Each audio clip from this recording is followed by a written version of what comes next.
आज राज ठाकरे आणि आदरणीय उद्धव साहेब या ठिकाणी एकत्र आलेले आहेत आणि त्यांची युती झालेली आहे, काय सांगणार? संपूर्ण महाराष्ट्रामध्ये हा आजचा दिवस सुवर्ण क्षण हा आहे, कारण बहुतांश कार्यकर्ता मनसेचा असेल, शिवसेनेचा असेल आणि त्यानंतर महाराष्ट्रातील सर्व मराठी माणूस असेल, या सर्वांना अपेक्षा होती, सर्वांना वाटत होतं की या दोघा भावांनी एका ठिकाणी आलं पाहिजे आणि एका ठिकाणी येऊन जनतेच्या समस्या सोडण्यासाठी, विकासासाठी या दोघांनी एकत्र युती करून लढलं पाहिजे. तो सुवर्ण क्षण आज उगवला.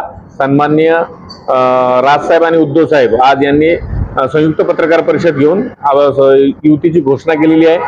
संपूर्ण महाराष्ट्रामध्ये याचे परिणाम या इथून पुढे दिसतील. जो तळागाळातला कार्यकर्ता आहे, जो सामान्य कार्यकर्ता आहे, त्याला निश्चित या युतीचा फार मोठा फायदा होणार आहे.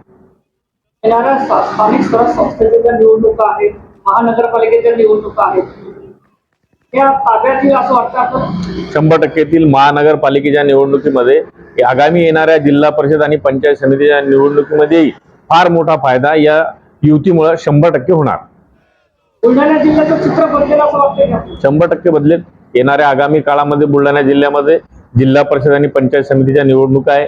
या निवडणुकीमध्ये सगळ्यात जास्त प्रतिनिधित्व हा ग्रामीण भागातला आमचा तळागाळाचा कार्यकर्ता करत असतो आणि दोन्ही ठिकाणी ग्रामीणमध्ये शिवसेना आणि मनसे दोन्ही ठिकाणी पोहोचलेली आहे.